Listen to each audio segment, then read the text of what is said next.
wanna win me. You come to a check ID. Good evening, everyone. Welcome back once again to this shit's rant to the coast and your host show. You two miss signing off and imitate another duplicated superstar Tim Dishes, and gonna go over Raw this week. It was in the ThunderDome. You know, we're just getting closer and closer to the inevitable where we're getting crowds again, and I'm not gonna lie, I'm kind of missing doing the whole I'm gonna kind of miss the whole doing the ThunderDome growl at the start.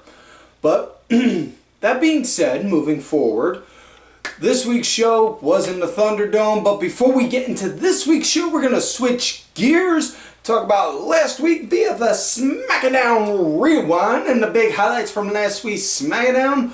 Well, Edge started out the show, cut a very, very beautiful promo, and you know, I've been very adamant on this. Edge, hands down, one of the best mic guys out there. Because Edge can be very comical. He could be very dry or witty. But he can also be very serious. And it goes into the argument that I have been preaching for forever.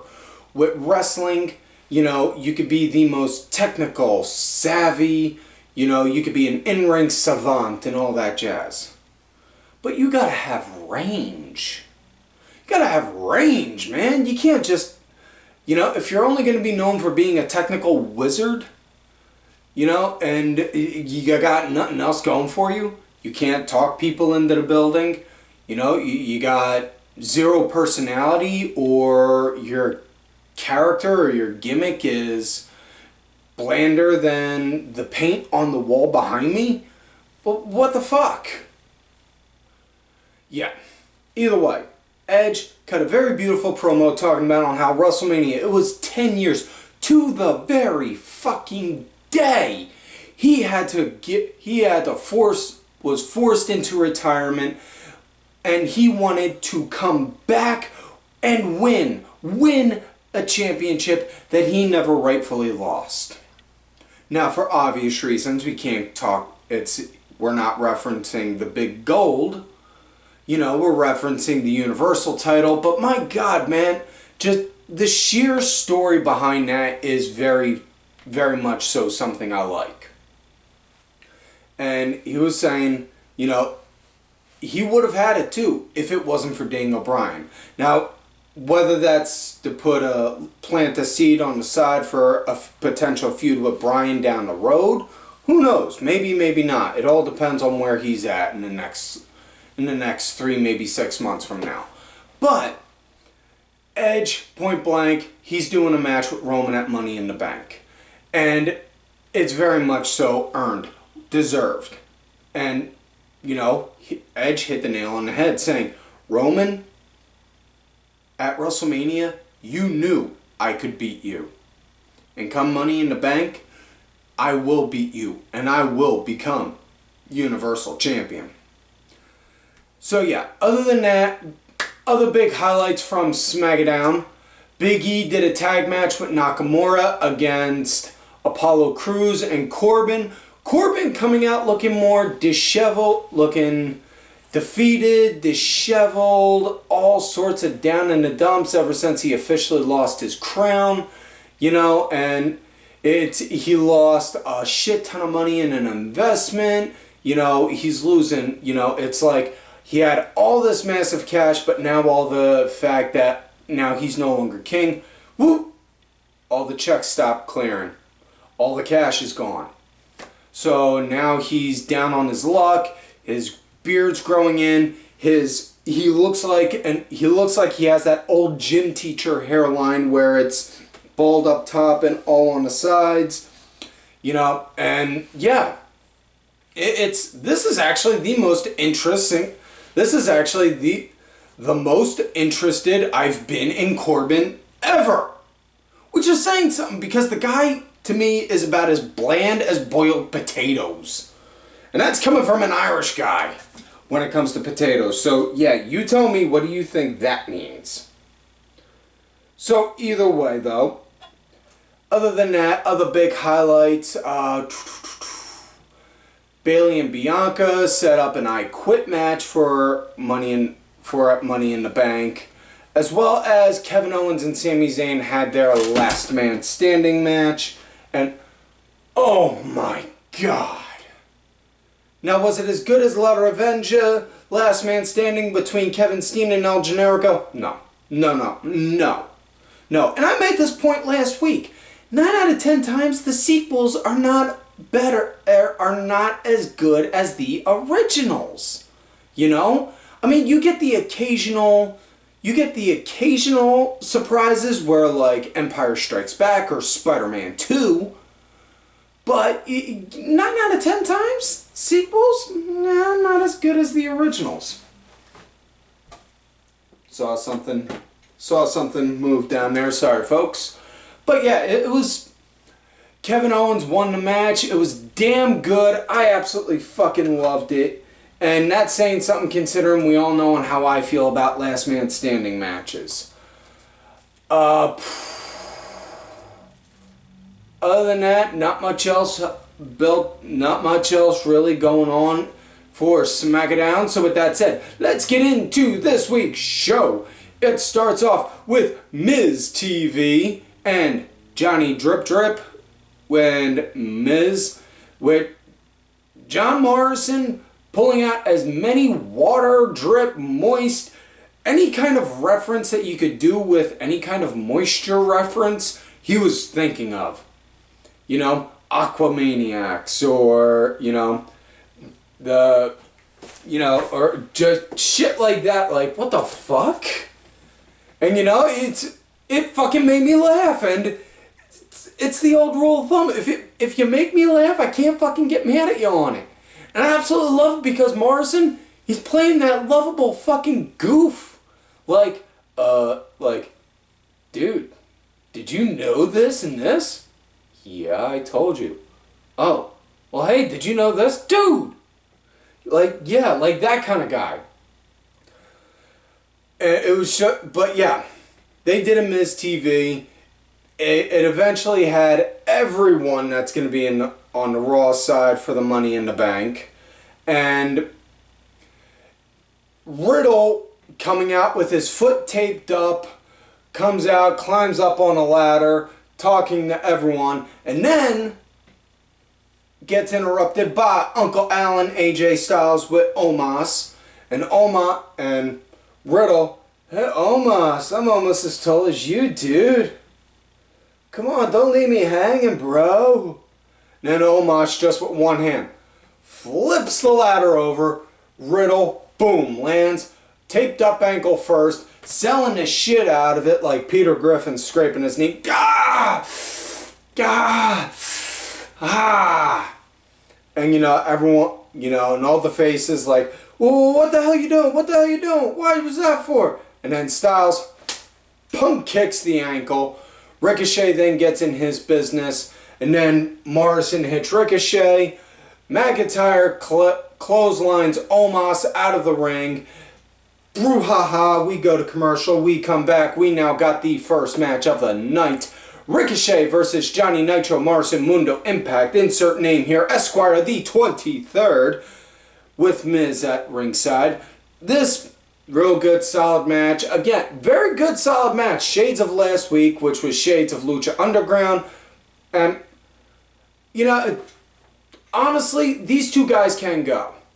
Now, one thing I will say, what I would like to see from Ricochet, and I know a lot of people like to paint this narrative saying, oh, well, the creative says this, and this. They won't let them do this and this. Honestly, as much as I know Ricochet is a high flyer, I don't want to see him doing so much high flying shit. I want to see what other shit he can do. I want to see what else he's got on his resume, so to say. And, just more so out of curiosity, I want to see it. And I know some people want to paint this narrative, well, creative won't let them do this and this. Okay, maybe that may be the case. But did anyone look at his independent stuff? Stuff from before he signed? Because he was very much so the same way. The only difference is now it's a lot more safer and guaranteed if he does 5,000 flips and then twists his knee. WWE's flipping the medical bill, not himself. Yeah. Either way, this was a good match. Morrison, he was leading the pace of it. Really good. I dug the shit out of it. Now, match came to an end when both guys wound up taking a tumble, falling to the outside of the ring.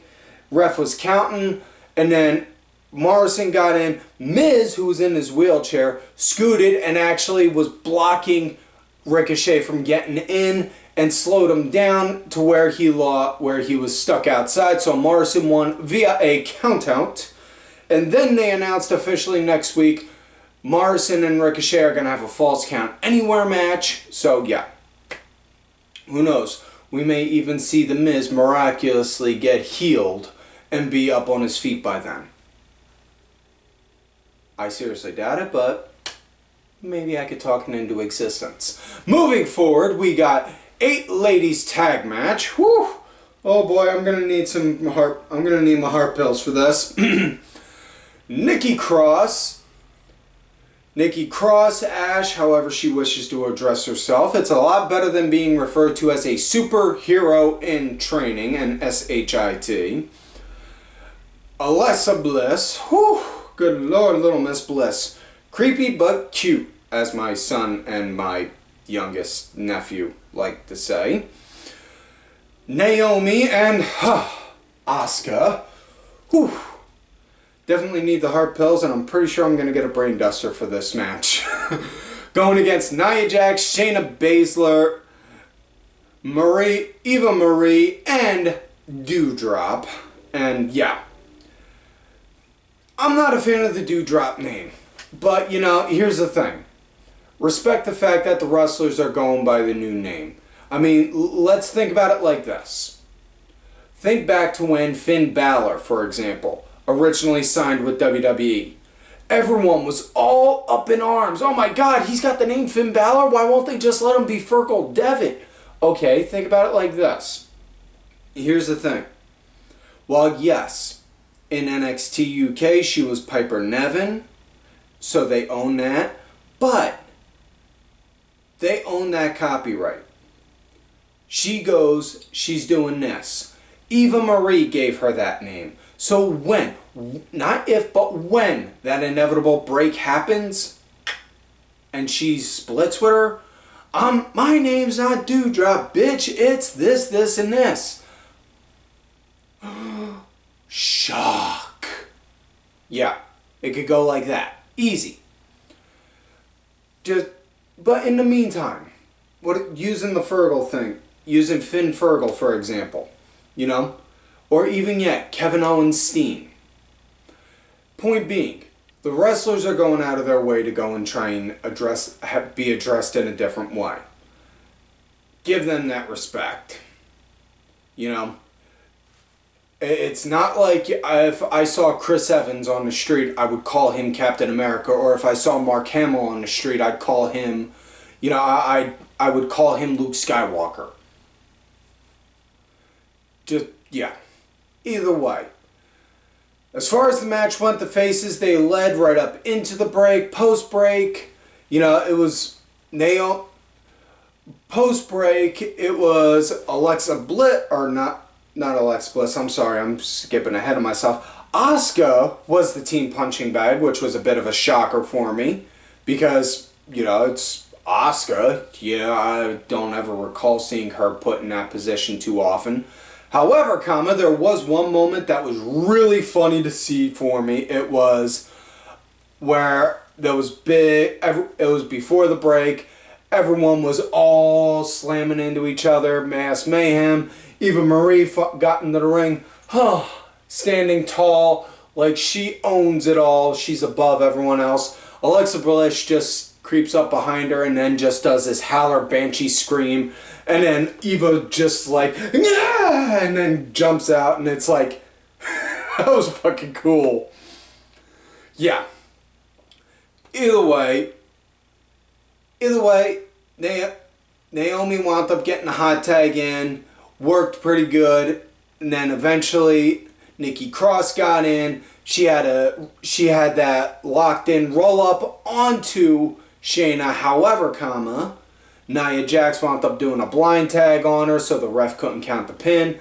Nia comes in, whoop, lifts Nikki off, starts going to town on her. Nikki tries to build a comeback, and then she gets Nikki, hoists her up, boom, hits her with a Samoan drop, 1, 2, 3. That is it.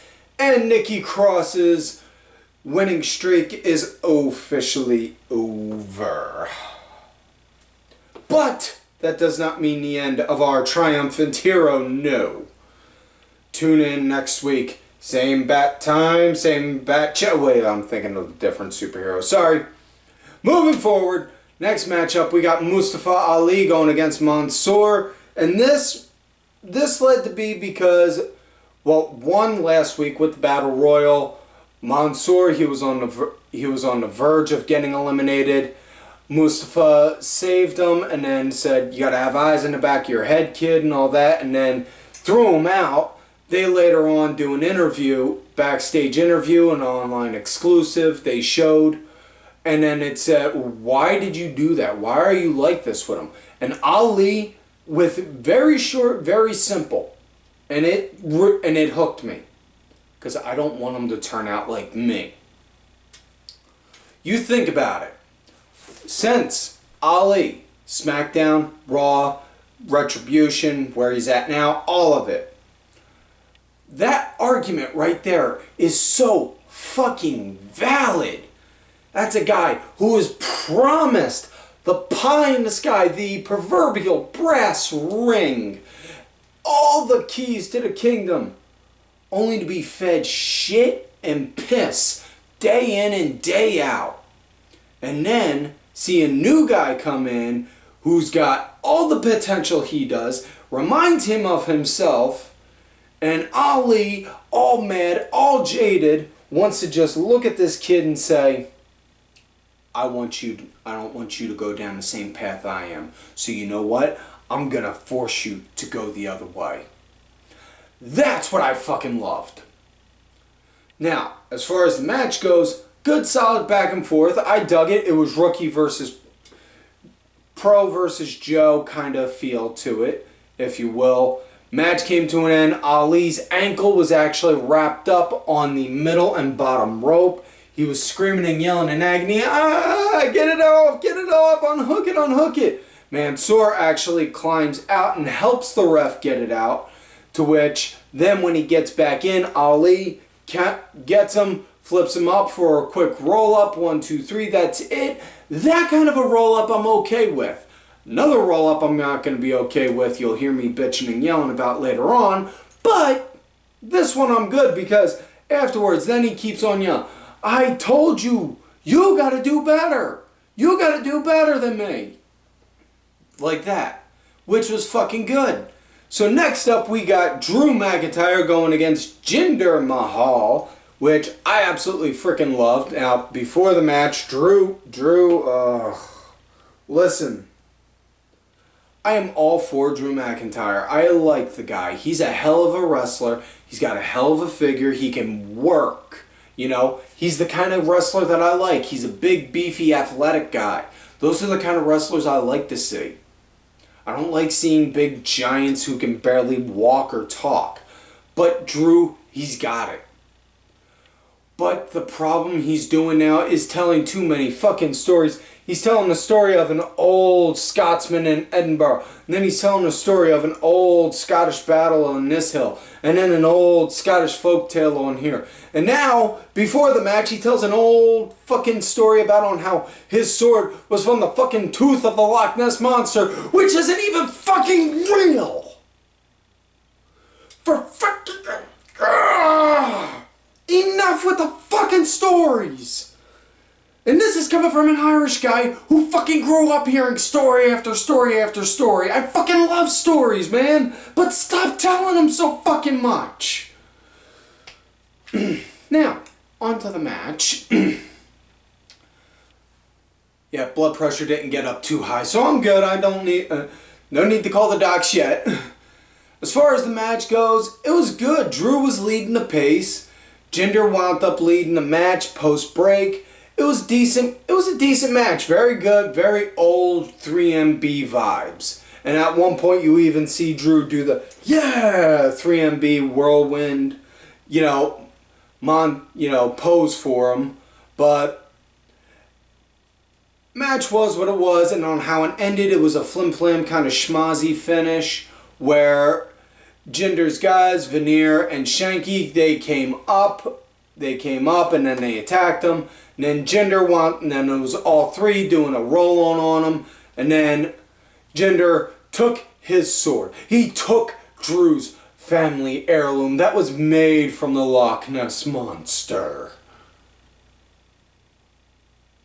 Yeah. So, yeah. Hey, it worked for the Pirate. It worked for the Pirate and Bret Hart when the Pirate stole Bret Hart's jacket. Right? Next up, we got another tag match. Mace and T-Bar going against Lucha House Party, Lance Dorado and Gran Metalik. And now, Mace and T-Bar absolutely fucking murdered Lance Dorado throughout the entire fucking match. Metalik was not tagged in at all. He participated for a small bit, but he did not tag in. It was just like, oh my god, fuck, man. It's like seeing an old Road Warriors squash match. They're fucking murdering them. And that match came to an end when Dorado wound up actually doing a Frankensteiner where he did the Frankensteiner and then hooked the legs at the end onto T-Bar, got the 1, 2, 3. That was it. Next matchup. Folks, if y'all watch this show just to see me get hot, do yourself a favor. After I'm done talking, pause, go make yourself a cup of coffee, and then sit down because you're about to see me get hot at the end of this match. We got AJ Styles and Riddle going against each other. Now, Riddle still selling the ankle. It hurting, it taped up. He couldn't, for whatever reason, the guy being the glorious idiot he is, he can hop over the ring and jump over and put weight down on and have that sudden weight and impact land on the bad ankle. But oh, hey, can't do the whole kick your flip-flops off thing. Dude, seriously? For fuck's sake, you're fucking hurt. Your ankle is all sorts of fucked up and jacked up. You should not hop. You want to show that it's hurting bad? Go through the ropes and then just do like that. Not the big theatrical kind. Like, whoa, okay. Now you look like you really can't fucking do it. But as far as the match went, it was decent enough. AJ, he wound up focusing on Riddle's ankle and was working on his knee for a little bit too during the match. Very much so one-sided. AJ. Now, for every time Riddle started to pick up some momentum, he had to stop for a minute because his leg was hurting too bad, and then AJ would pick back up again. And it just kind of went like that. AJ for a good bit, and then Riddle for a short. AJ for a good bit, then Riddle for a short. Until we came to the end where the Raiders come up from behind the barrier, distract Omos, and then AJ's yelling at Omos to not get distracted by them. And then Riddle goes and does a quick fucking roll up like that. 1, 2, 3. And that's the kind of fucking roll up I hate and I get fucking pissed off over. And it drives a wild hair up my ass over it. Because, for God's sakes, AJ Styles was pretty much dominating the way I just described the format for that match. It was AJ Styles was dominating majority of that fucking match. He owned that match. For all intents and purposes, if he would have put a calf crusher in, calf killer, crusher, whatever the hell you want to call it, in, he would have won it. But no, instead, we're going to have the guy who's dominating majority of the match, pretty much owning it, wanting to end it whenever the hell he wants, lose the fucking match, just to a fucking roll up to a guy who just got put on the ass end of an ass kicking and has a hard enough time putting weight down on his fucking foot, on his leg, because his ankle's jacked up. But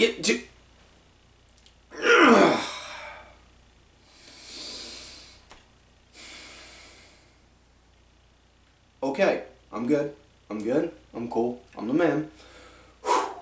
Next matchup we got Elias and Cedric Alexander.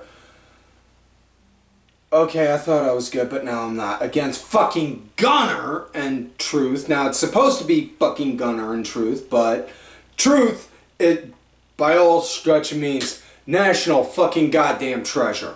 Our Truth needs to be preserved for all fucking time. Truth, he's out. He's doing his normal bit. He's singing his way to the ring. He gets in the middle of the ring. That's when Tozawa comes out and the rest of the 24/7 chasing crew. And then Truth just goes and runs off to go get his baby back. Which, I don't fucking blame him. I don't fucking blame him. I'd much rather have the potential of getting the 24/7 title than have to fucking work with Gunner. Just, you know, and I'm taking a line from this piece of shit, Just a Stupid Mark, and he is a piece of shit, but, you know, he's my piece of shit that, you know, I can't help but love to hate.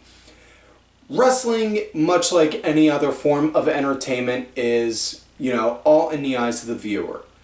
Your favorite wrestler may not be my favorite wrestler, and vice versa. And that is all perfectly fine and equal. Unless, of course, you're a fan of Jaxson Ryker, in which case, go fuck yourself with a cactus. Yeah. So as far as this match went, it then became a 2-on-1 handicap, which wasn't even really a 2-on-1 handicap, it was a 1-on-1. Cedric Alexander got put on the ass end of an ass whooping, and Elias just backed away and was walking off, and you hear Ryker yelling, come here, coward, come here, coward, this, that, and the other, and Elias is just looking like, And I'm just thinking, yeah, Elias is just fucking walking away. He's trying to get done with this shit, man. You're the one that's fucking keep on digging into this. Let the man fucking go off and do his thing. I mean, for fuck's sake, you don't want to be around him no more than he wants to be around you, right? Fuck, let him go make that shitty music somewhere else. You go over here and be a shitty person over there. There you go. Now you both can do shitty shit on your own time. Ugh. Need something to cleanse the idea of that match out of me. Ugh. Either way, now we come to main event of the night. New Day going against MVP and Bobby Lashley. And this came to be, it was originally supposed to be Xavier Woods versus Bobby Lashley. But after a segment from last week where Kofi then proceeded to whoop MVP like a redheaded stepchild, he wound up going to get medically cleared and then insisted he wanted this to be a tag match to help send a message. So, this then came to be. Heels were leading at the start of the match, and then faces wound up leading into the break. Post-break, though, Woods is the punching bag. Kofi winds up getting a hot tag in, which is really not a surprise given on how they're trying to set the match up between Kofi and Lashley. And, man, I just can't get over it. These four guys are just sheer, pure fucking good talent. You know, I absolutely love these guys. I really do. I love them. They're great to see. And damn good match. It wiped that nasty taste of dealing with fucking Gunner in my mouth. Ugh. But, yeah. It was a damn good match. I dug it. Match came to an end where Kofi wound up countering the Playmaker, where MVP had everything set up for it. Kofi then just popped his head out, spun around, and then popped MVP with a Trouble in Paradise. 1, 2, 3, that is it. Match is done. So, yeah. That's all, folks.